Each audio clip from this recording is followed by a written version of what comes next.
Okay, we're live on YouTube, and in a second I'll hit the record button and we'll get underway. So if just bear with me.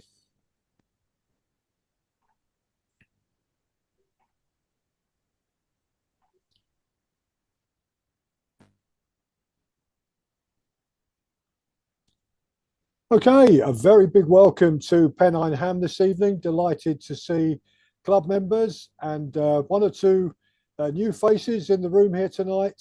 Very pleased to welcome them to the meeting. In particular, of course, our speaker tonight, Carl, W8WZ, and Brantley, K4CBW. Good to see you both. Also to all our club members and friends who have joined us here this evening.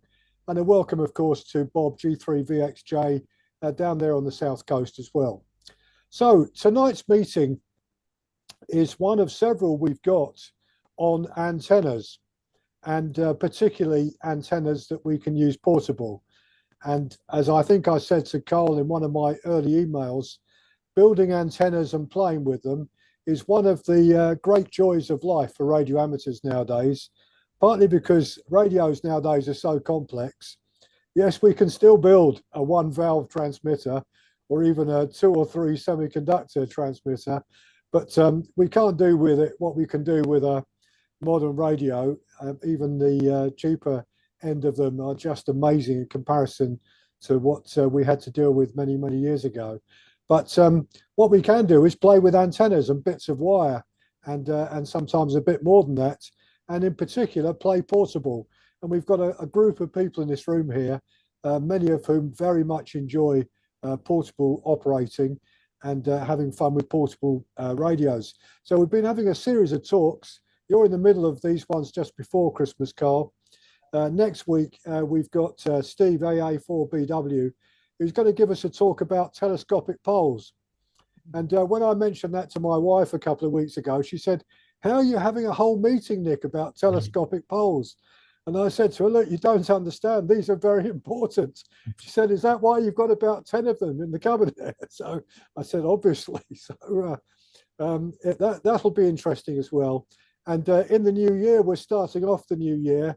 Our first speaker is going to be Paul, and I've forgotten his call sign for a second, in the UK here, doesn't live very far away from me, who is very much into parks on the air and operating portable with POTA, and also who's responsible as well, one of the people responsible for mapping and bringing new parks into POTA status in England. So that'll be a good start, I think, to the new year.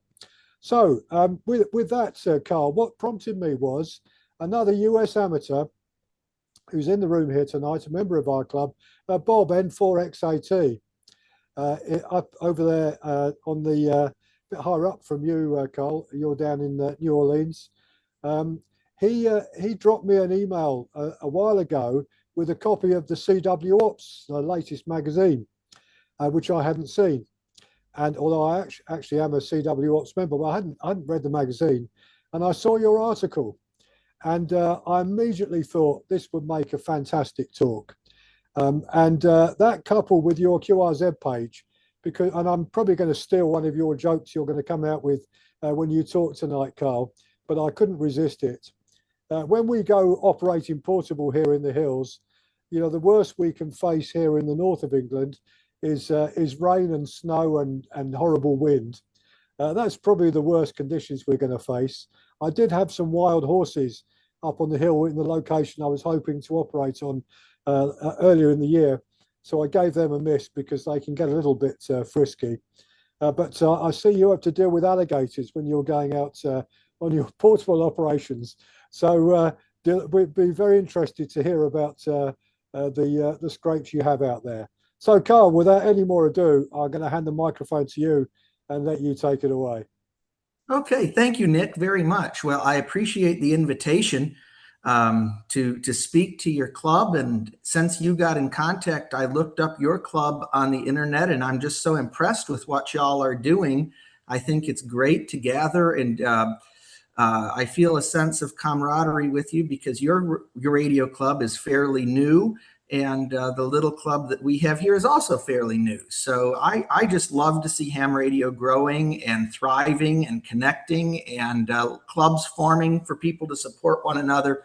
And I'm happy to be part of that.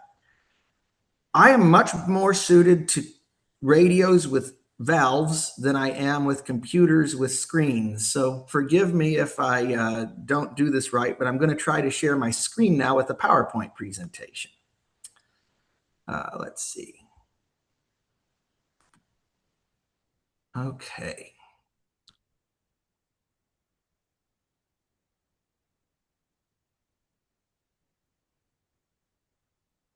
Okay.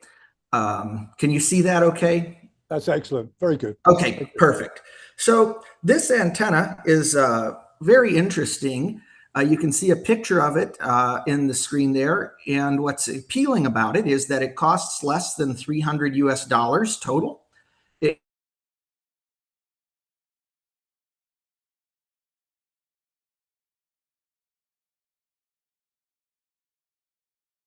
Down in less than 10 minutes by one person.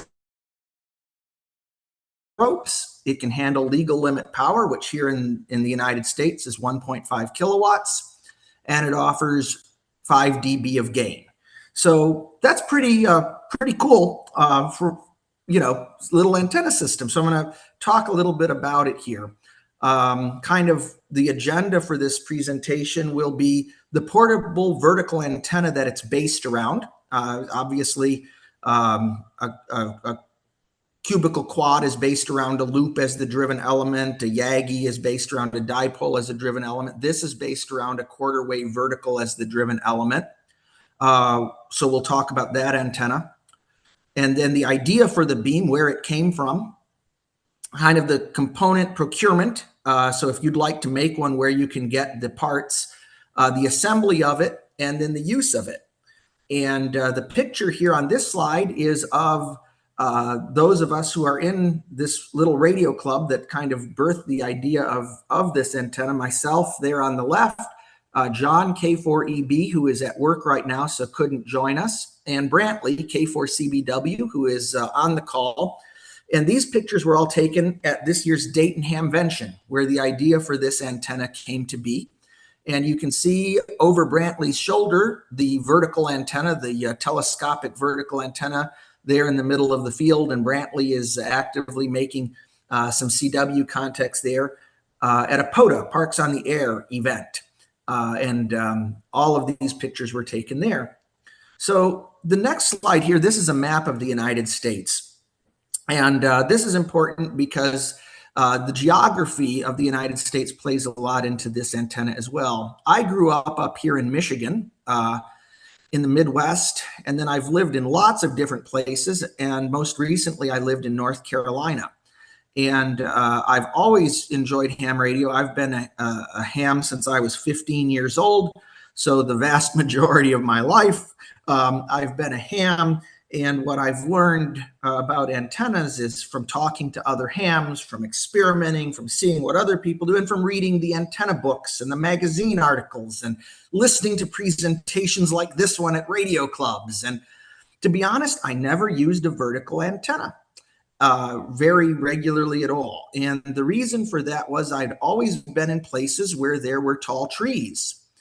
These pictures are all taken in North Carolina, where I lived most recently. And you can see North Carolina is covered in these beautiful God-made antenna hangers.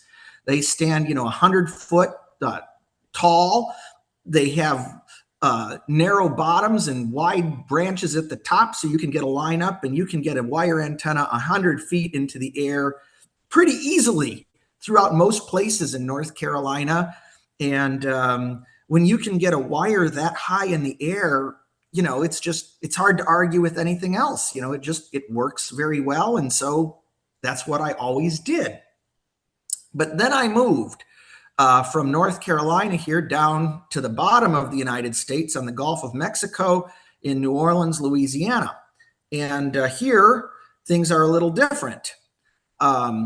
Nick alluded to alligators. We also have every venomous snake in the North American continent in great abundance in this area. And these are all pictures that I took in my local POTA parks. And as you can see, do not feed the alligator signs. And I think they mean do not feed them with anything, but I especially do not want to be the meal for the alligator. And I do not want to run across snakes.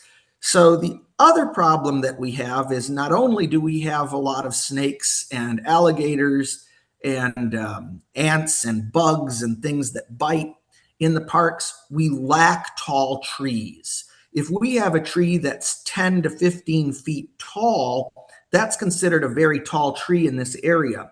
The trees that grow here tend to be very short trees, which are very pretty, but they do not make good antenna hangers. And I really don't want to be out and about in the areas trying to put the wire up anyway. And you were talking about temperatures earlier. It's 20 degrees Celsius today, and that's as cold as it gets in New Orleans usually. Our temperatures are well over 100 Fahrenheit throughout 9 to 10 months of the year with high humidity. So being outdoors is not always the most pleasant. So that led me to think that I needed different antennas down here than I needed when I was further north. So my thoughts turned to the vertical antenna. I first came across this telescopic vertical antenna from the company MFJ. They were going out of business and they had a sale and I saw one. And I thought, now that's really interesting. Now, I had never used a vertical before because as a kid growing up, what I had heard about verticals was not good. I had always heard verticals radiate equally poorly in all directions, that most unwanted noise is vertically polarized, and that vertical antennas will not work without 360 quarter wavelength ground radials buried around them. And so, you know, unless you had to absolutely use one because you were putting it on your car or something like that, just anything was better than a vertical. But I also remembered something else that I'd heard as a kid. I was in our radio store in Detroit, Michigan Radio, and the owner had gone on vacation down to Florida, and he was talking on HF to his son, who was running the shop. And I was talking with the son, who was running the shop, when I was in there one day. And we were talking about vertical antennas and how they don't work. And he said, yeah, except in Florida. He said, you know, when my parents go down to Florida for vacation, they just have a vertical antenna and they have a really loud signal. And it's because of the soil conductivity down there, because of all the saltwater marsh and swamp. The verticals work well down there, but that's it. And that nugget kind of stuck in my head. And so when I came down here to South Louisiana, I looked at soil conductivity. And this map was put together by the FCC in 1975. And they rated what they estimated to be ground conductivity in the United States. And the higher the number, the better the conductivity. And I live right here where it's 30, which is the highest number that they give to soil conductivity. So I thought, well, maybe this would be a good place for a vertical. And so I went shopping on the internet. And I found eBay sellers from China selling some very interesting parts at affordable prices. And I put an order together and acquired an antenna system. So what you see now on the far left is the ground spike. That's about 1 foot long, about 12 inches long. And it is an SO239 female UHF connector to a female M10 connector. And then in the far right of the screen is the telescopic whip. And that is 5.6 meters tall when fully extended. And it extends down to less than a meter, about 2 feet when it's fully compacted. In the middle is a coil. And that coil, when plugged in between the ground mount and the whip, will allow the antenna to be used on 40 meters. Obviously with some inefficiencies by base loading a vertical with inductance, but still it gets the signal on 40 meters. And then in the middle right, you'll see a circular packet of wire. That's the ground radial system. And there are not 360 ground radials, there are 4. And what's unique about this system is that one of the 4 radials is cut to be 40 meters, resonant on 40 meters. One is cut to be 20 meters, one is cut for 15 meters, and one is cut for 10 meters. And what that allows is the antenna to find resonance on all of those bands, because you'll have, when you're operating with the 40 meter coil, you'll have a 40 meter counterpoise wire, ground radial. When you're operating on 20, you'll have one that's cut for that, and so on. And I lay them out in an X format as best as I practically can. Sometimes location doesn't allow an even X, but I, do what I can. And then I went for this very thin RG316 coaxial cable with BNC connectors on it, because it's very lightweight and portable, and I don't need that much of it. So I don't mind that it's higher loss. I'm willing to sacrifice the higher loss of that cable for the convenience of its size. And then I ordered from a great UK company, Soda Beams, this wire winder, and that's what stores the radial and the feed line. And that's my vertical antenna system. So I thought I'd give it a shot. And there's a picture of the kit, actually in my possession, picture taken on my kitchen countertop. So as you can see, that's a pretty easy to transport portable antenna system for 40 through 10 meters. And here's some pictures of it in use. There it is at my local park, Bayou Sauvage, which is a POTA entity. And you can see my alligator friend is out there in the park. I'm very cautious when I go to put it up and take it down. And there have been a couple of times where I've driven by and decided maybe I should go get some lunch and come back later. Or maybe I should just keep operating until he goes a little further away before I take it down. But as you can see, I'm very close to a saltwater swamp. And in South Louisiana, we like to say we do not have terra firma, we have terra soggy. And that ground is very mushy, and you footprint into it as you walk, which is great for the soil conductivity. And so when using it in that application, I don't even use the ground radials, and it works reasonably well. I'd say very well. Sometimes even I'm in places where you cannot put the antenna in the ground, either because the park has a rule about not being able to put stakes in the grounds. Another one of my local parks is a battlefield, and because there are the remains of the fallen still in the battlefield, the park has a rule against doing anything into the ground, no ground stakes. And so in that case, I got a magnet mount, and I just put my whip on top of the car and sit inside the car, away from bugs and other critters, and in air-conditioned comfort. And also some parks require that level of operating. Some of our parks here that are POTA entities, you're not actually allowed to get out of your vehicle. So it allows me to operate in those. Since that picture was taken, I've bought a trailer hitch mount for my car. So now I can put the antenna here on the back of the trailer hitch, if that's a better option sometimes too. And sometimes I go more than QRP and set up and actually use a little contest like setup and transmit using N1MM by hitting the F1 key. And sometimes I do contests that way. And sometimes I use a 100-watt radio, but most of the time I prefer to do QRP, mostly only CW. And you can see here from these pictures, I've used this antenna all over the place. And I travel for work, and my job takes me around the United States, especially the southern and central United States. And so I've had the opportunity to use this antenna even in places with poor soil conductivity. On the left, that's all sand, which is one of the worst soils for soil conductivity. And yet with my 4 little radials, it works. You can see the picture on the right was taken in Oklahoma, and that soil is almost all rock, very rocky, north of Tulsa, Oklahoma. And yet my antenna system with my 4 radials works. And it's easy to walk into a park, and in a few minutes, the antenna's up. I get on, I make my parks on the air contacts. I have a lot of fun. I'm usually running 5 watts, and the antenna really works. So it's convenient, it's not that expensive, and it works well. And here's proof of that, or evidence of that at least, in my POTA statistics. In the past 2 years, since I've really started doing POTA, maybe 5 years, so these are probably over 5 years. 314 activations at 163 different parks and more than 7,000 QSOs. And that was done mostly QRP-CW and mostly with that antenna system. So I really love it. Love that antenna system. The other thing I love to do in ham radio is contesting. And the only thing more fun than contesting by yourself is contesting with your friends.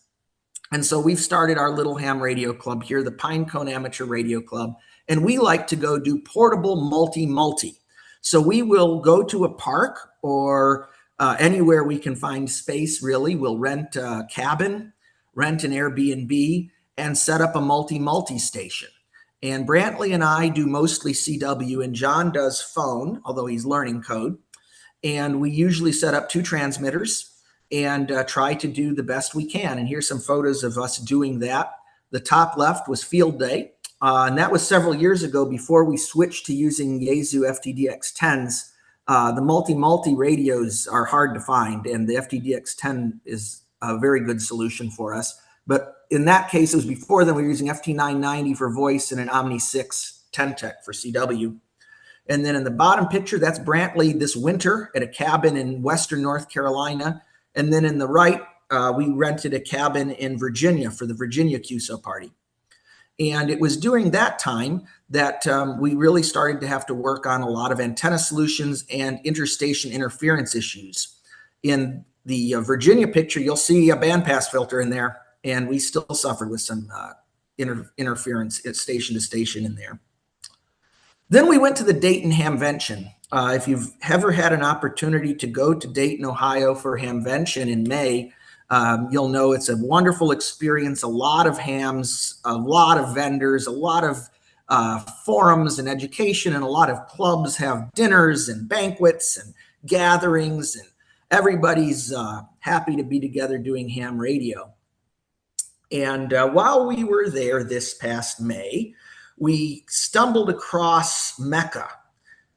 We walked over. Brantley was the one who discovered this and brought the other 2 of us over to the Buddy Hex booth and saw this great big portable, in quotes, beam antenna system, the Buddy Hex.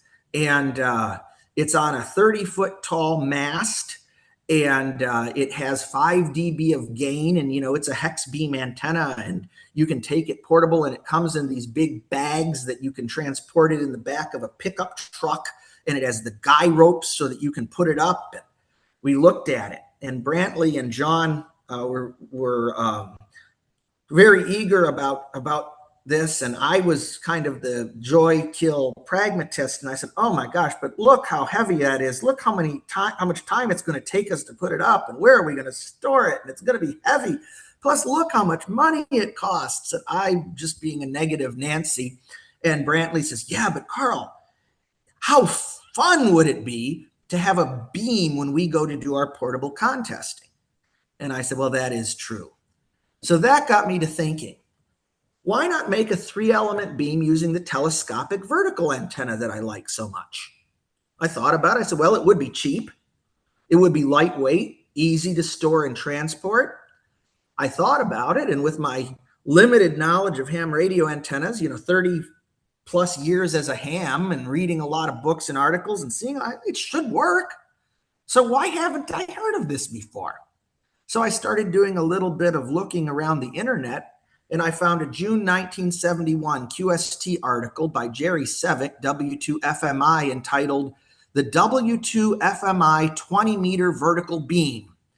And I read the article, and I thought, yes, this is exactly what I've been envisioning. And I had a few key takeaways from the article. Jerry had success with the 3-element vertical beam, and he measured 5.2 dB of gain over a vertical. Now, he also lived in an area of very poor soil conductivity, so his system required a fairly extensive field of ground radials, and he lacked the telescopic whips that I now have, and so his system had to be designed in a very clunky, heavy-duty way with pipe that was not easily moved or rotated. And I really felt bad for him as I read his article, because being 1971, he lacked modern test equipment.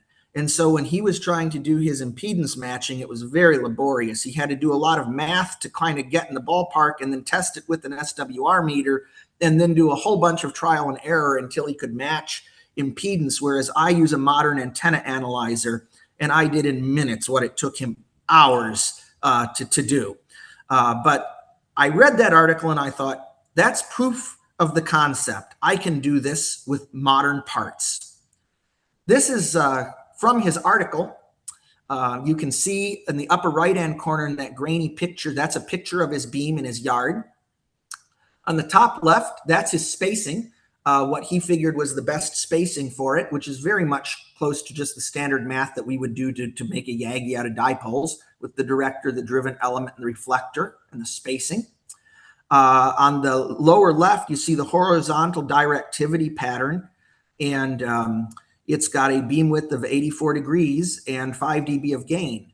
That's pretty good performance. So I sat down with pen and paper and sketched out what I would build in the backyard. You can see the skies on top and the grounds on the bottom. And I did this when I was in North Carolina this past summer on vacation, visiting my old North Carolina haunts. And so since that is right on the eastern seaboard and I wanted to talk into the United States for this contest, I just pointed it west. And so you can see on the far eastern side is my reflector, the driven element in the middle. And then on the west, where I wanted the signal to go, is my director. Here are the links to buy these parts on eBay or Amazon. I'd already had the parts because I really like these vertical antennas, and so I bought a few extra of them just in case one broke. I wouldn't be dead in the water. So I already had in my closet the parts, but these are the links to the items in case anybody is interested in procuring them. And there's a picture of the antenna system in the backyard of the Airbnb that I had rented in North Carolina for the contest I was there to participate in. And as you can see, it fits pretty easily in the back garden. It's not too ugly. It's not something that the neighbors would be too inclined to complain about, especially in that house where there's so many tall trees around the property line that the neighbors probably wouldn't see it anyway. And it was very easy to put up and take down. So then I got on the air, and when Jerry did his tests in the 70s, he had to just make a whole bunch of contacts and hope that the people were giving him accurate feedback on his signal reports. I had the benefit of using the reverse beacon network, RBN, and in the left picture, you'll see that's just me using the vertical. I had the horizontal, I had the reflector and director laying on the ground horizontally, so not in the picture at all. And I called CQ and I used the RBN to map my hits. And as you can see, it was 20 meters in around 6 o'clock p.m. Eastern time when I did this test on 20 meters. And you can see I have a pretty round pattern. There's nothing in the Atlantic behind me, largely because there were no stations in the middle of the Atlantic on RBN to pick up. But it's a pretty round pattern if you make that allowance. So then I ran out and quickly verticalized the director and reflector and did the same thing about 5 minutes apart. And you'll see that I now point heavily west. I don't have the south contacts at all. I have much fewer north contacts. I still have a couple hits off the north side of the beam, off the right side of the beam, but much fewer than before. And my western contact, there is the direction that the antenna is pointing. So that was encouraging to see. And so then I did this little comparison here between the hex beam and the vertical beam. So the total cost of the hex beam antenna system for the antenna transport bag mast guy wire is $1,628 US, and for the vertical beam, $235. So the vertical beam certainly wins on that one. On the gain, their published gain number is 5 dB, and that's what the author of this article measured. And so I think they're pretty comparable on gain. The power handling are both can handle legal limit US power. Here's where they start to get a little different though. Can be quickly erected by one person. The hex beam, no, but the Vertical beam, yes, quickly. And small to store, light and easy to carry. Can you put it in the trunk of your car, carry it? Can you check it in an airplane carry-on bag? Not the hex beam, but yes, the vertical beam. And here's another great advantage. Elevation needed for low angle of takeoff.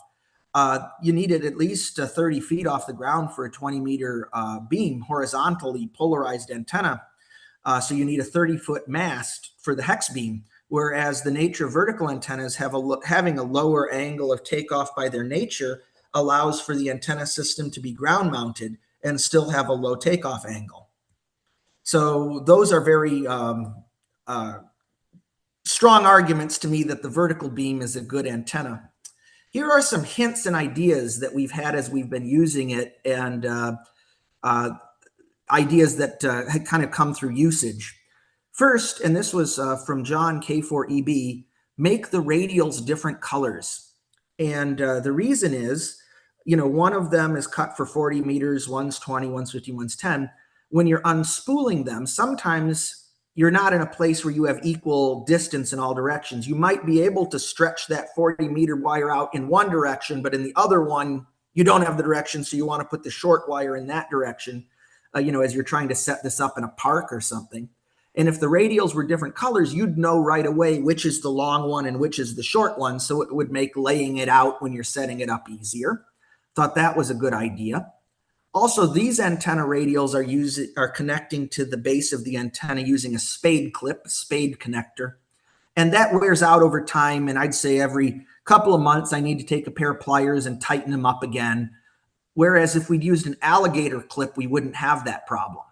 And so I suggest instead of using a spade connector, use an alligator clip to attach the radials to the ground part of the antenna. Next, use pre-measured lengths of string with alligator clips on the end to help determine spacing when deploying the antenna in the field. And you could use a different colored string for the length of the director, the driven element, the reflector, and for element spacing, and keep that string on a spool or wire winder type device. And then when you go out to set this up in the park, clip the string on the antenna tip and then just telescope raise that antenna up until you've reached the end of your string. And that would ensure that you've raised the antenna to the proper height without having to have a measuring tape with you and trying to measure it, in the field. Same thing with the antenna spacing. If you put a string that's cut to the right length between the different vertical antennas, your spacing can always be right, even if you rotate it. If you pick up the director and move it to a different direction and stick it in the ground, as long as that string is still taut between them, you've moved it without interrupting your spacing considerably. And so those are some kind of helpful get it up and down quick antennas. And fourth, directional antennas, we think of them because we can get our signal into the place we want it to go. We want to work stations west of us or north of us or east of us, etc. And they do certainly help with that. But when we're doing multi contesting, they can also just be used because they can help reduce interstation QRM. If I can put an antenna director pointing away from the antenna that the other station is using, it can greatly help reduce the interference that the 20-meter station receives from the 40-meter station and vice versa. And so sometimes, even if we don't want the directional pattern for the sake of the contest strategy, we can use it just to keep our stations from interfering with each other. And that has a lot of value. The other thing that helps antennas not interfere with each other in a multi setting is cross-polarizing them. And so if we were already using a horizontal antenna like a dipole, using this vertically polarized antenna would further reduce interstation QRM. Here are the resources. The original article can be found on the ARRL's webpage. If you're a member of the league, I would suspect that many members of this club, since you're all over in Europe and in the UK, might not be league members, but I do have it on PDF. So if you send me an email, I can email you a copy of the PDF of the original article. And then my article has been published in the QRP Quarterly magazine, in the CW Ops Solid Copy, and in the club newsletters of the Raleigh Amateur Radio Society and the Lance Cruz Amateur Radio Club in Detroit. And there's a link to it on the Solid Copy that anybody can view for the CW Ops. And finally, I have an opportunity on behalf of the Pinecone Amateur Radio Club to present this certificate of friendship to all of you in your radio club in sincere appreciation for your spirit of international goodwill and connecting with us and reaching out, and in the nature of your radio club's membership, and for what we believe to be your promotion of the highest principles and best practices in the ham radio hobby.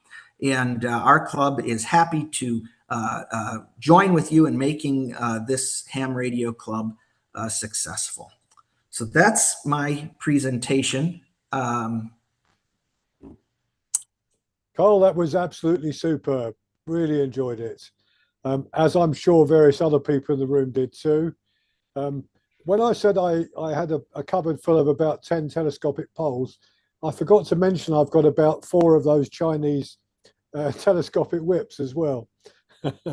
So, and I know a number of people here have bought them, as you say, either from eBay or we've been buying them here from AliExpress direct from China for a ridiculous amount of money. Very, very similar quality, to be honest, to the ones that MFJ were producing and selling. Yes. So very similar indeed, but they are just absolutely suited to antennas portable. And what you said there, I for one agree with everything, but I'm sure others do as well. We've got, I'm going to go straight to Ken without even asking for questions. But Ken, you were out earlier just before the meeting tonight saying that you were out portable by the coast there in Alicante. Just tell Carl what the antenna radiator was that you were using in your setup there, Ken.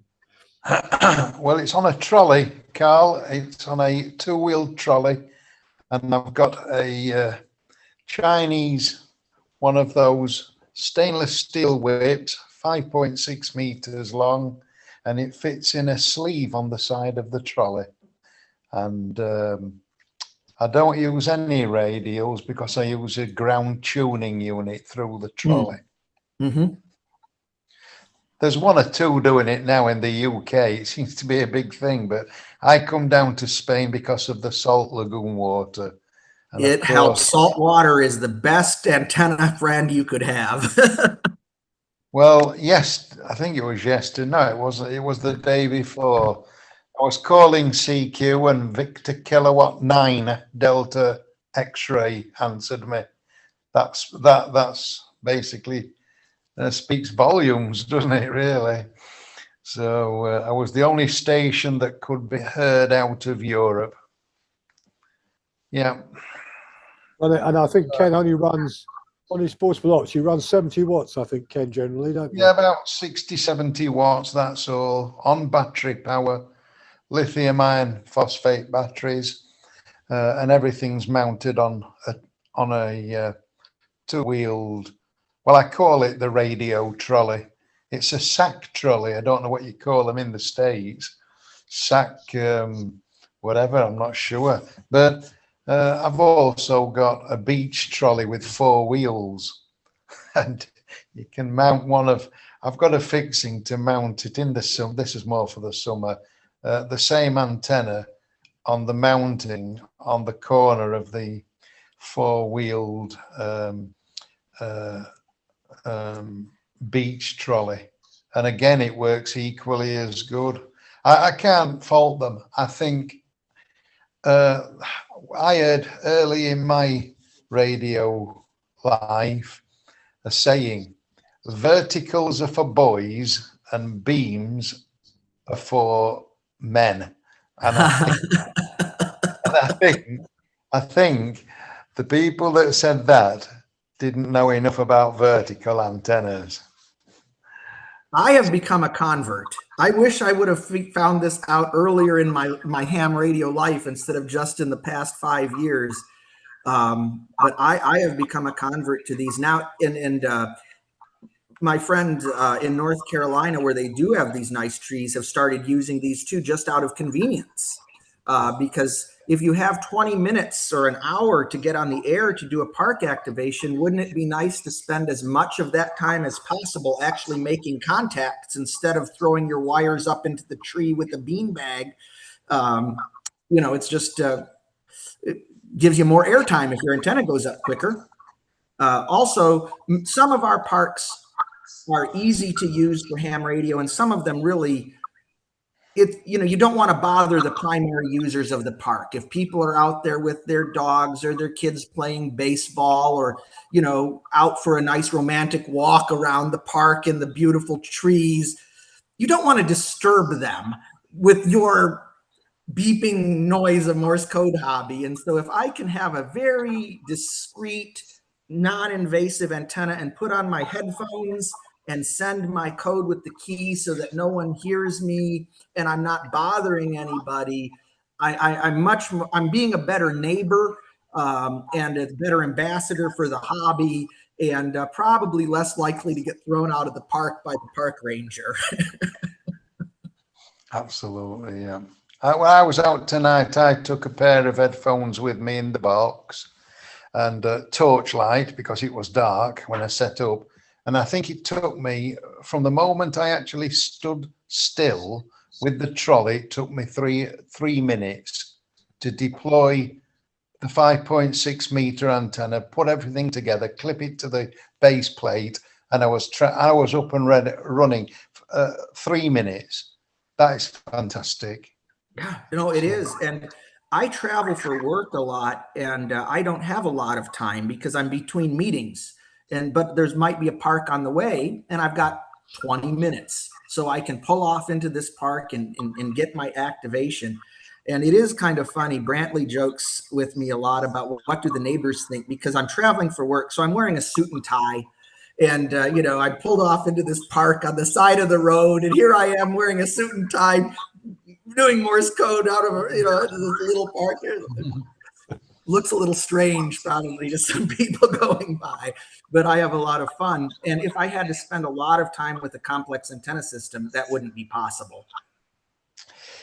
Yeah, absolutely. And like you said, you need to be there and operating quickly. And then if you need to take it down because the weather changes or whatever, you can do it as quick as you can put it up, if you know what I mean. Yep. I mean, I've spoke to Nick about this a lot, and everyone on the club here knows what I'm doing, or most of the time. Yeah, I think we've got to push this portable operations as much as possible. The fresh air, the fact that you're out there, and you're not sat at home, you're moving about, it's physically a good thing. And if you can get a good station up and running, you feel that you've achieved something at the end of it. And I think, like you've described, I mean, you've taken it one step further with the vertical antennas and creating a beam. Yeah, it's fantastic, really. Can't fault you. And super. Thank you, Ken. And Carl, Ken's activation this week when he worked VK9 and ZL as well, using 70 watts from the Salt Lagoons. There's a video on our website. So if you go to look at one of the sub-menus, is members, blogs and reports. Click on EA5/G4VZV. You'll see him. You'll see the trolley he's talking about.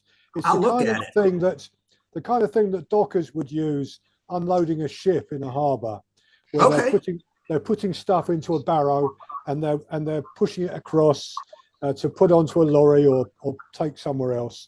It's one of those trolleys. Very simple. I will look at that. Right. Anyone else with a comment or question to Carl about his talk tonight?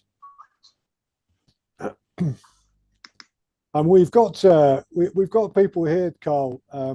Mike, DL1BJW, who loves portable operation over there in Germany. Mike, just give Carl a sense of what you thought of his talk tonight and how that overlaps with your own operations there when you're operating portable. Yeah, gladly. First of all, Carl, excellent talk. Thank you very much for it. It gave one a lot of new ideas, and I think I will go out very soon and try it out myself. I wanted to point out that there is a friend of ours in New Zealand, ZL3 W8WZ Zulu Lima 3 X-ray Delta Juliet, Brian. He's located on the South Island, and he's also experimenting with vertical antennas, especially with a two-piece setup and a three-piece setup, as you did in your talk there. And he's also experimenting with the radials.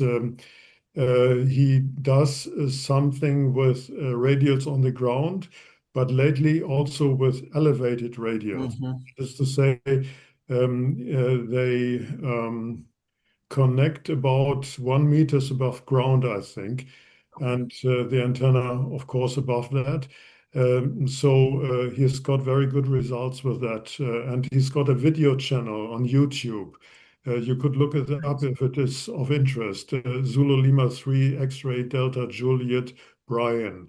That's in the same line of thought, I think. But it's a very interesting thing. And as Nick said, my wife and myself have done a lot of going into the field with vertical antennas, and have encountered many difficulties on our way there. For example, dogs who try to meddle with the radials, for example. And of course, people who are quite inquisitive of what we are doing, and we have to explain, but that's not a problem, of course. I'm always glad if someone has got an interest in amateur radio and asks some questions. But it's a great thing to go outdoors, and we love it very much. And we have until now not tried QRO, but only 5 to 20 watts, I think, at the utmost. And this works really excellent. Thank you again for the talk. Oh, thank you, Mike. I've written down ZL3XDJ, and I'm going to look that up because that sounds very, very similar to what I'm interested in doing. So thank you for that connection. The other thing I think I forgot to say in my talk, an objection to vertical antennas is that they're noisy because so much unwanted noise is vertically polarized. A solution to that is to go out into nature where there's less RF noise. Yeah. And so when we go out to the rural parks, that becomes less of an issue than when we're in our subdivisions near our houses in the RF noisy environments where we like to live. And so that big downside of the antenna picking up more noise becomes less of one when we're using it in a more remote or rural setting. But then, of course, that does present its own problems too. Like you said, I have not yet run into dogs, but I could easily see that happening. I have made, we have made our club a little trifold brochure. What is ham radio? What are we doing? That I carry with me in my radio kit when I go portable, so that if a person comes kind of is inquisitive about what are you doing, I have a document that I can, provide them with. And what that document really focuses on, and what I focus on when I'm talking to people in ham radio, in addition to this is fun and it's a hobby and we do it because it's fun. It has service because during times of disaster, and I live in an area that's very prone to natural disasters with the amount of hurricanes that we have here. Amateur radio can provide communications in those times, and going out portable away from the grid and away from the home antenna system and away from everything that we depend upon every day is actually very good practice for us doing emergency communications, because in a hurricane, when our regular antennas have been blown down and the power grid is not functional, that little radio kit that I have in my hand that I can carry anywhere and instantly get on the air is the thing to use in those cases. And doing it for fun like this gives us good practice for when that time might arise. And that usually helps park rangers be a little more tolerant of why I'm in their park, not playing ball or walking a dog, but sitting at the table, tapping them on a Morse code key. But it's fun to meet the new people. And I've had several people now. 2 friends have gotten licensed. Well, one has gotten their license and the other is in the process of studying, just because of Parks on the Air. The only thing in ham radio that's really exciting to them is they like the idea of going out portable and doing this park stuff. It's fun to feel like you've got a spy radio and you're, you know, got this little portable setup and make your contacts and then pack it all up. And I think that POTA and the Parks on the Air is one of the most invigorating things that I've seen in ham radio in my lifetime, really. I think many people would agree with you, Carl, and we've got people in our room here tonight who really love it. Bob, N4XAT, you're nowadays a hunter rather than an activator, but just let Carl know where you're at with your POTA stats, Bob, because you've just been superb, mainly on CW. Mainly CW, mainly QRP. As of this morning, I had 3,067 parks, Wow. 30 countries. Now, I'm 90 years old and I can't go to parks anymore or anything. And more recently, I've developed a hand problem. So I'm having a problem with my key. So I, not only because of my hands, but just to get a couple more parks, I do a little bit of FT8 and a little bit of SSB now. Great. But I've been a ham since 1954. So I've been a ham for a while, and it's been mostly all CW. You know, I think SSB came along in 39 and it didn't turn me on when I became a ham 15, 20 years later. I stuck with my CW.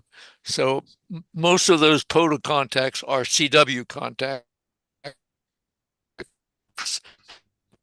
Bob, your call sounds and most familiar. of those POTA contacts are actually QRP contacts on the same screen that you're on. So I can't look to see if I've ever worked you, but with the QRP, it's strange that one map that you showed of your verticals before you put up the beam section, that's about where my normal contacts are from New Jersey. Okay. I get that circle, but it's surprising.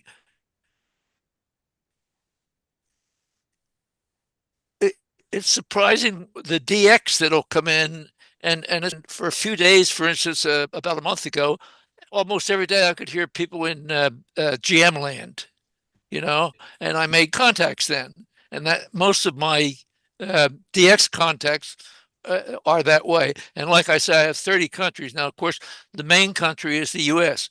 I still have not got during this cycle. I have not got either Alaska, Hawaii parks, you know, and a lot of them apparently they have a resident CW operator. So almost every day, most of my work was on 20. More recently, I've switched a lot to 40, and I'm waiting as the weather gets colder here. POTA awards. I now have 2 3-inch binders full of awards. Wow. And 2 2-inch binders. I'll give you an idea here just a second.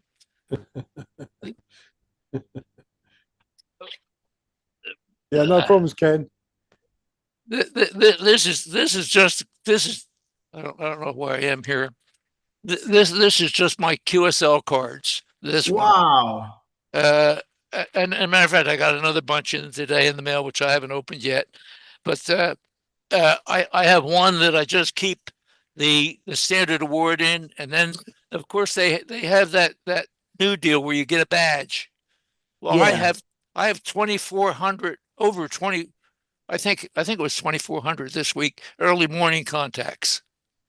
So that's great. You know, well, Bob, I really appreciate hunters because without hunters, we couldn't activate. So thank you. You're just as much a part of POTA as the activator. It literally takes both parts equally in order for the system to work. So that's great. And your call's familiar to me. I'm sure we've worked. you know, you work enough calls regularly that some of them stick in your head as I've heard that one before. And XAT definitely.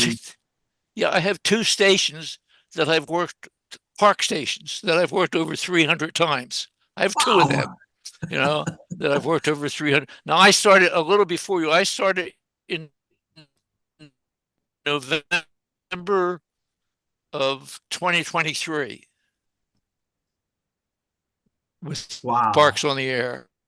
That's and excellent. Of course, I've my life, but after I picked up my 705 and I went QRP, I found it's a whole new game. It's like you with your antenna going from a vertical to a horizontal. You know, it's a whole new game, and it's so much fun, and it's a whole new learning experience. I don't care whether you're 10 or whether you're 100. It's a whole new learning experience for one when they do things like that. And Bob, I like your radio room clock. I saw your I'll check my radio room clock over your shoulder there with the markings for the quiet time listening markers on it. I like that. Yeah, and I don't know if you can see it, but you notice at noon there's also a mark. That's when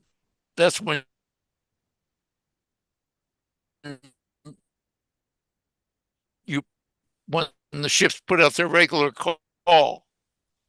Navy by the Royal Navy Amateur Radio Society, but it's very similar to the old silent period clocks that we used to have aboard ship. I was in the Navy for 30 years. Oh, very good. Well, I like clocks and watches as a separate hobby, and so I'm always on the lookout for old ships' radio room clocks as a special way to overlap my two interests. There you go. And you live in New Orleans now. New Orleans. That's right. Yep, that's right. I was in Pensacola for quite a few years, so I get over your way every now and then. Oh yeah, just over I-10. Yeah, and you know the funny thing, you were talking about snakes and alligators. I was stationed also on the other side of you in San Antonio, and before we'd get into the car, we'd have to be careful to make sure there wasn't a snake underneath of the car keeping out of the sun. Yeah. Yeah, thank you for that, Bob. Yeah, I think Bob and Carl, you're both right. You know, Parks on the Air is doing a fantastic thing for the hobby. It really is, and I think the message you were getting across, Carl, was about trying to make it as easy as possible when you set up and put down. And I agree with you about that. And one of the problems that I use those telescopic verticals. By the way, I use only four counterpoise wires lying on the ground. They're all 3 meters long, so there is no resonance taking place there.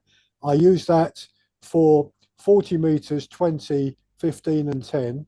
I adjust the coil. I have one of the adjustable coils, so I can adjust the coil as well as adjusting the whip. With 10 watts, like Bob and my 705, you know, on single side, I'm mainly a CW operator. Like Bob, I occasionally use the microphone. You know, in the summer this year, up on the hills, the picture behind me is where I live, really, up in the hills here. And they're not massive hills. They're massive by Louisiana standards. A few 100 feet high. But the ground is mainly peat. It's definitely not very conductive. It's very windy. So the problem I have with one single telescopic wire, one telescopic whip, is I have to guy it because I can understand snap it very quickly. But using that setup, so I've got a very simple guying, just three pieces of string effectively coming down to stop it blowing over. Calling CQ on POTA, and I had to double take several times, being called back by KL7 in Alaska, who heard me and gave me a call. So, you know, that you're right about vertical antennas. You've got a low angle of takeoff for a vertical antenna. That's what makes them so good. And you've got the added benefit, as Ken knows from operating the salt lagoons, and you do where you are with the salt water surrounding you, the high conductivity of the water just gives you that rocket boost effectively for your signal off on that low angle. There's another interesting design. I'm just going to put it up on the screen. People would have seen it, but we've got and I'm not going to buy it. I'm going to make my own for next summer, really. One of our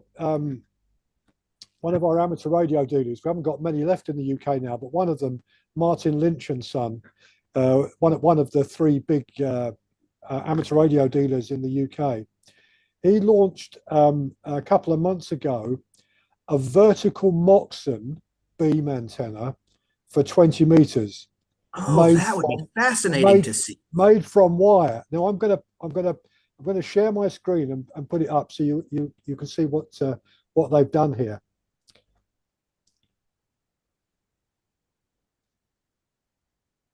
So can you see that okay? Yes.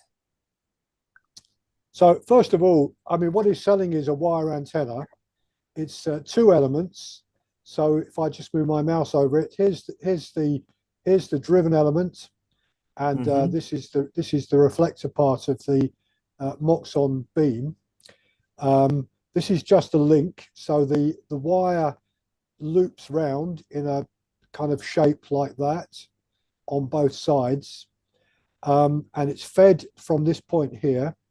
It gives a 50 ohm feed from there. There's no balun required, and it's supported on 2 poles. I mean, they make the point. If I scroll down, I mean, first of all, I know wire isn't very expensive and the bits aren't that expensive, but I mean, they're selling it in the UK for £60. You know, that's extremely cheap. And they've on their website, you'll see they've posted a little video link of using this for the first time. They've got a couple of videos on their website of the vertical Moxon antenna.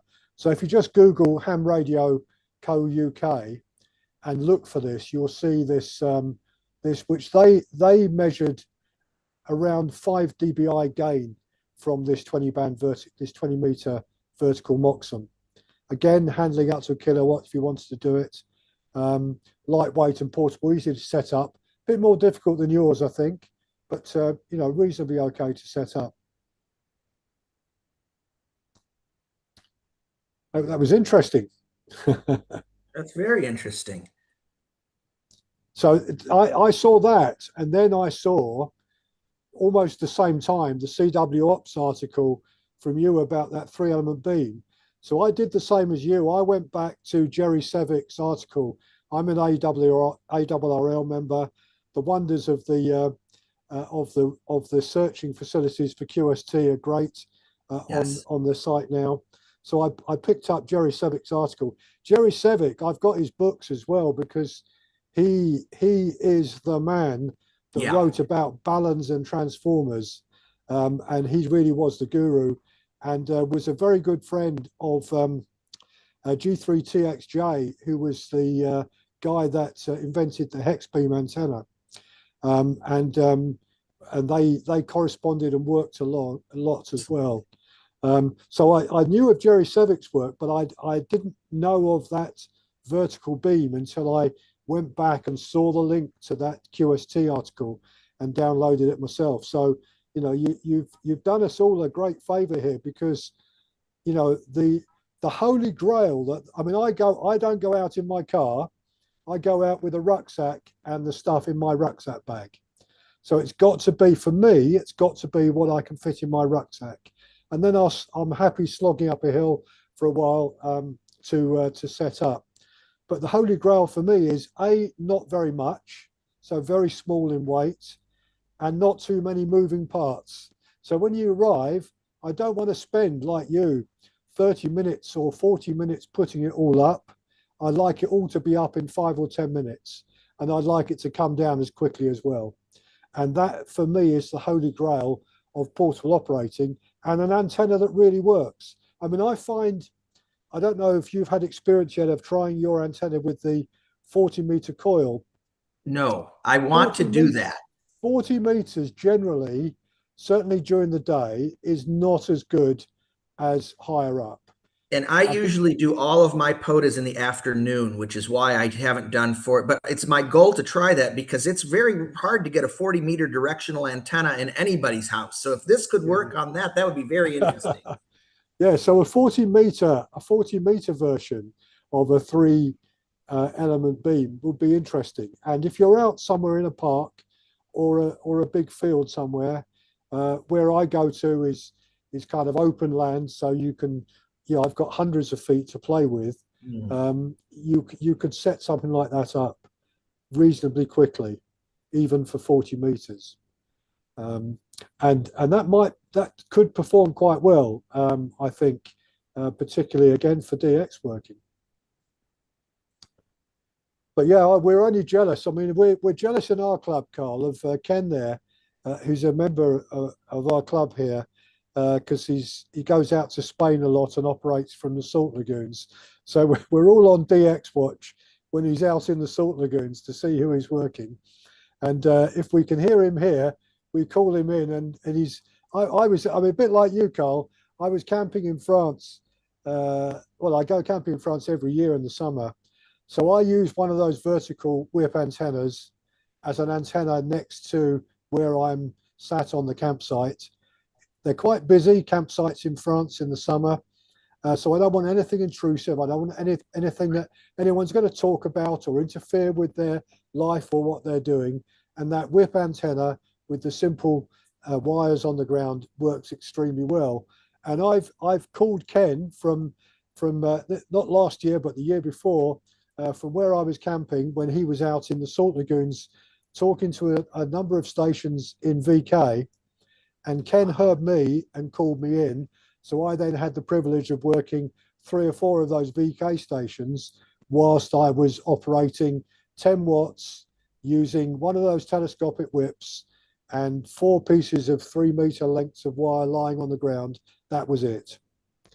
I mean, that really is, that for me, this sums up for me the pleasures, I think, that our forebears got in the early days of amateur radio in the 1920s and the 1930s, when they were building their 1-valve transmitter and they had their piece of wire up, and the pleasure they got out of it. That for me has given me, I think, the same pleasure.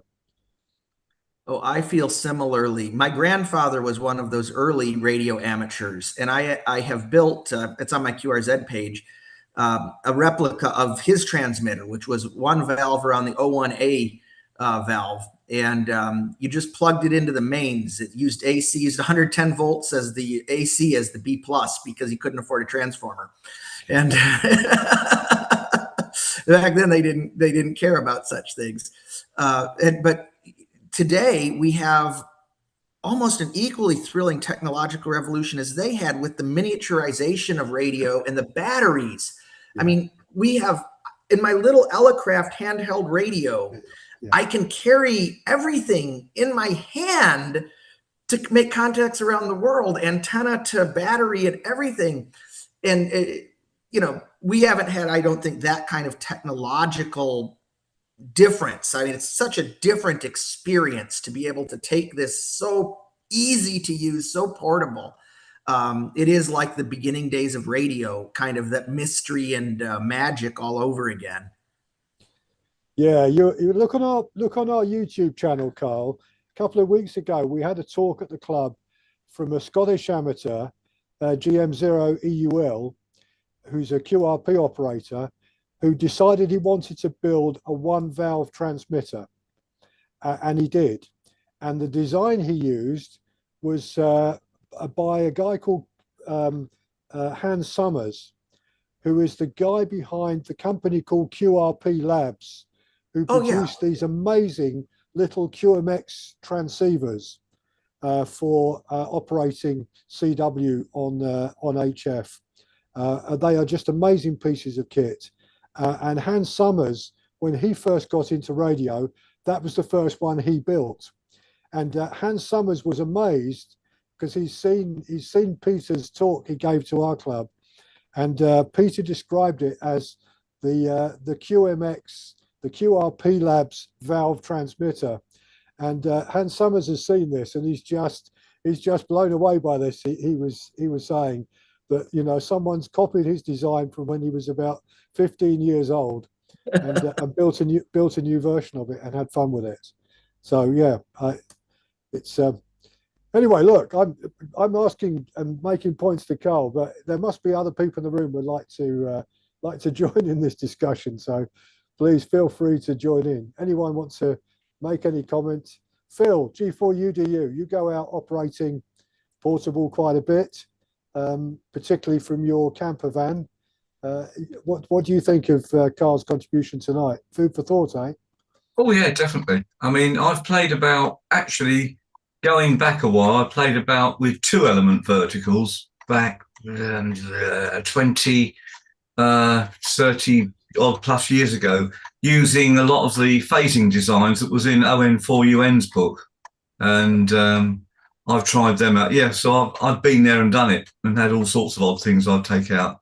But I've got a whole array of poles and bits and pieces in the vehicle. So, you know, I just play whenever I get there, and I just take something else out. So yeah, we'll see. But working by the sea, when I go down to EA8, yeah, I've got a particular operating point there. We stay in a hotel. I just walk over onto the seashore, then I walk out, and there's a great big breakwater goes right out into the ocean, into the Atlantic Ocean, and you know, it's from the seashore out to it, probably 100, 150 yards out from the seashore. So basically, I've got salt water all around me, and it's fantastic. Hard to beat. Yeah, that's hard to beat. You can't, you know. And I've taken various QRP radios out there, and just every time it just works. You know, it just works. And the difference between trying it in the hotel on land, you know, to taking it out on the water is enormous. Yeah. Unbelievable. Yes. And I still continue, you know, I didn't work QRP for a very long time. When I was in college, I had a QRP rig, and then I said, well, then I finally got a job so I could afford a radio with finals in it, and never worked QRP again for many years. And then with this portable stuff, I've just, and Brantley's really the one who got me into QRP. I've fallen in love with little radios that I can pick up and carry, and take anywhere. And with the new fact that there's batteries built into most of these radios that I now have, and some of them even have antenna tuners built into them and memory keyers built into them, and they're so stable. They're not drifting up and down the band like, you know, they're just there's such high quality that QRP to me is not a handicap. No. I don't see it as a handicap. No, but I've got a QMX Plus here as well, which I built just because I thought I would. And as far as Dayton Hamventions, I'm sad to admit I've got 30 hits on that now. Oh, nice. Oh, that's great. Oh, must be very sad to have 30. Yeah. More than me. Well, are you going this year? Do you plan to go in 2026? Yeah, I didn't go this year. I've been going most year, but next year, I've already got a hotel booking. So excellent. Well, I'll be there as well. So will Brantley. And do you ever go to the CW Ops dinner?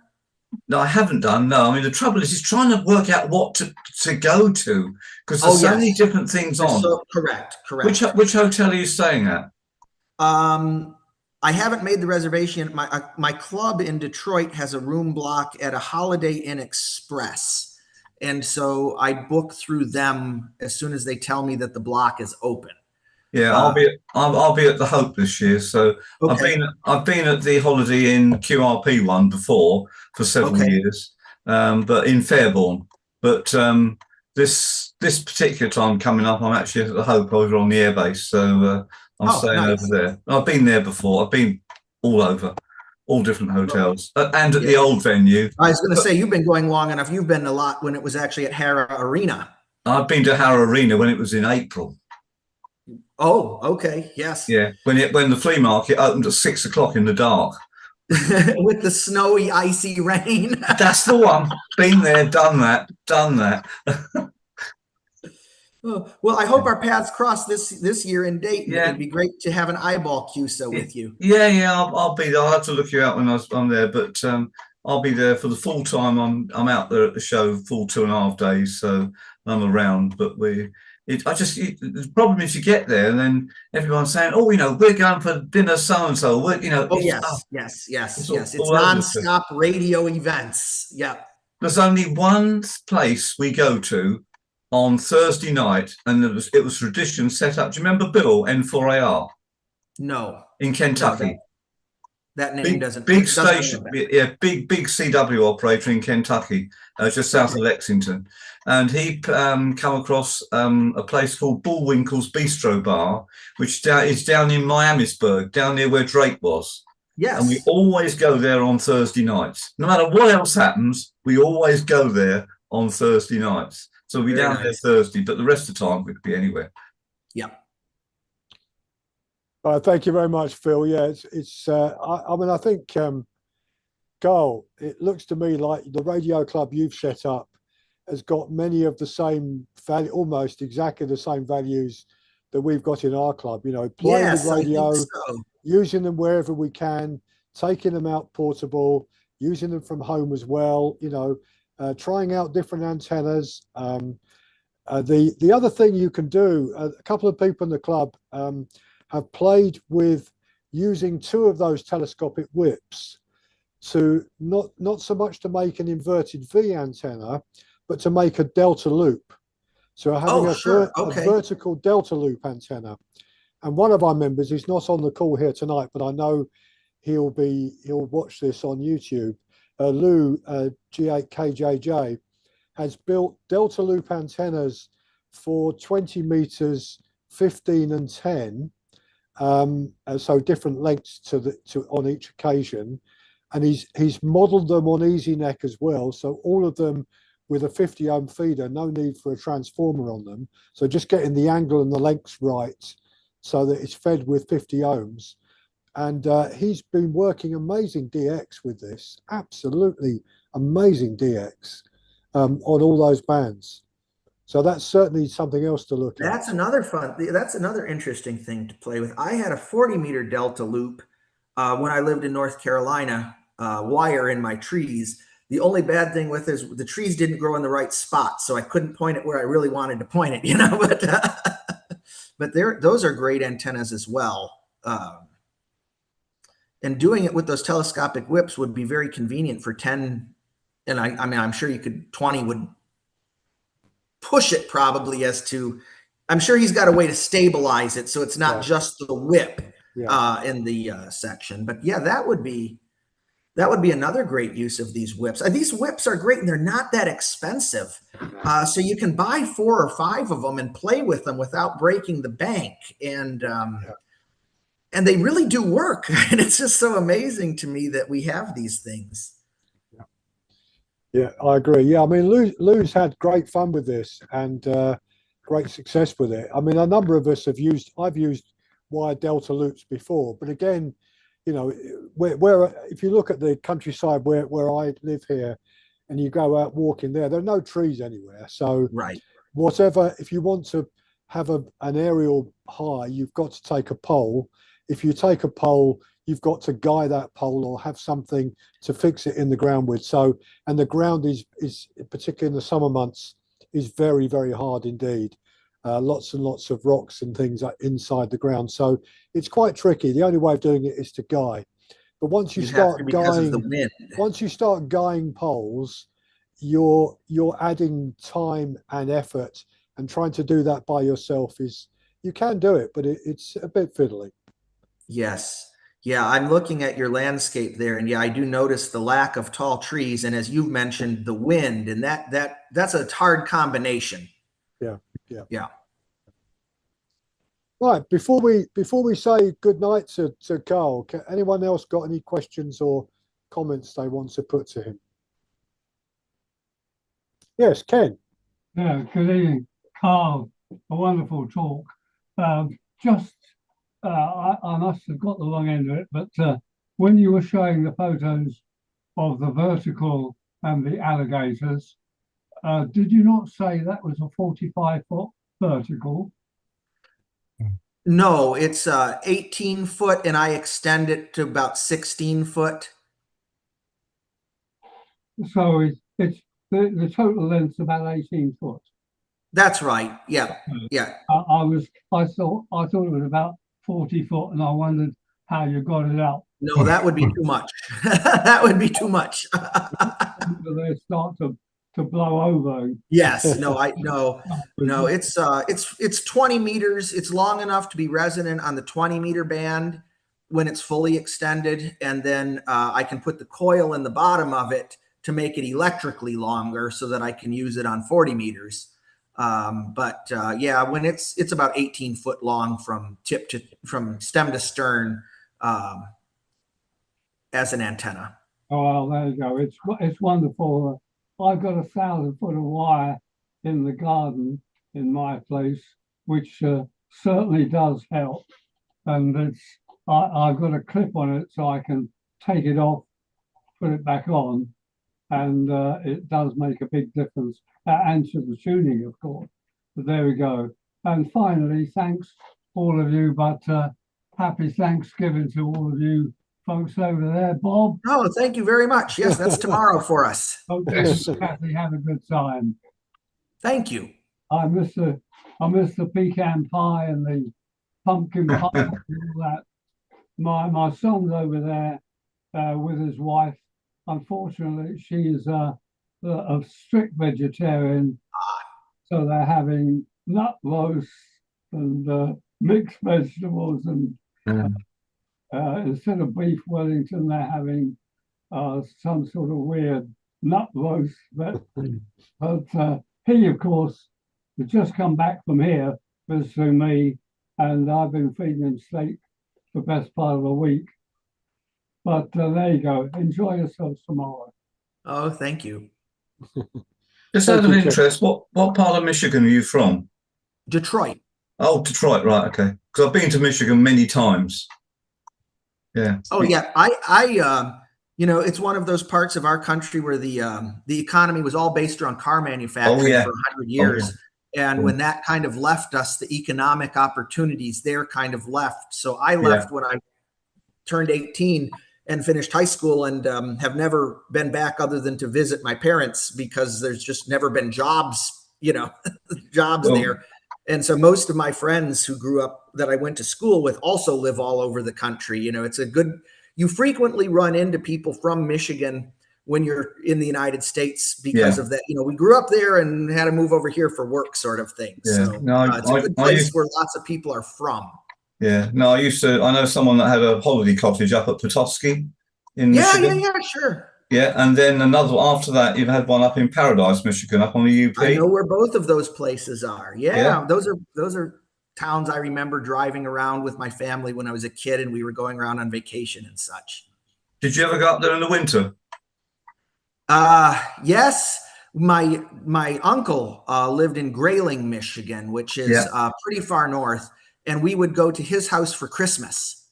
Yeah. And so it was very cold. What I do remember is we'd go rabbit hunting, and it was after Christmas, and out in the snow with snowshoes on, and you could track the rabbits pretty easy because you see them in the snow. You see the footprints. Right. Yeah. No, and so I did that. That's something I did as a kid that I wouldn't want to do as an adult. Those are hobbies that are better for younger people, perhaps, and I'd rather be on the inside by the fireplace playing ham radio today. But when I was young, I enjoyed going out in it. Carl, can you send us a copy of your PowerPoint presentation? Oh, yes. I'll gladly do that. When you get a chance, so that people can, if anyone wants a copy of that and wants to, follow the links and so on, they're available on the PowerPoint. So thank you. Yes. I mean, obviously, I can. If anyone wants a copy of Jerry Sevick's QST article, I can let you have that. So, but it will be useful to have the PowerPoint. Carl, can I just give you a really big thanks? Thank you so much for delivering a good talk. Can we first of all show our appreciation to Carl in the usual way? Thank you, everyone. Thank you so very much. It's been my pleasure. I really appreciate the invitation, Nick, and making this so easy for me with your good communications and sending the links and everything. It's just been a joy. Thank you. It's been a pleasure to have you, Carl, and do come along and let's keep our two clubs in contact, because I'd love to know how you get on experimenting a bit further and operating in contest with that vertical beam, and if that 2-element Moxon inspires you to go and make something similar, then I'd be interested to hear how you get on with that. And you know, by all means, on our website you'll find a place, just if you want to just receive our club newsletters, Carl, or I can put you on the mailing list in case there's a meeting in there you find interesting. It might not be at the right time of the day because of work, enable you to get here, but it will be up on our YouTube channel. By all means, go and have a look, and let's keep our two clubs in contact with each other. I think we've got shared values in our studio. We will. Thank you. Brilliant. Thank you, Carl. And thank you to our viewers on YouTube. I'm going to say good night to them, and going to hit the stop record button as well. So thank you very much to those of you that have been watching live on YouTube, and thank you as well to those who will be looking at this on the video stream that goes up tomorrow.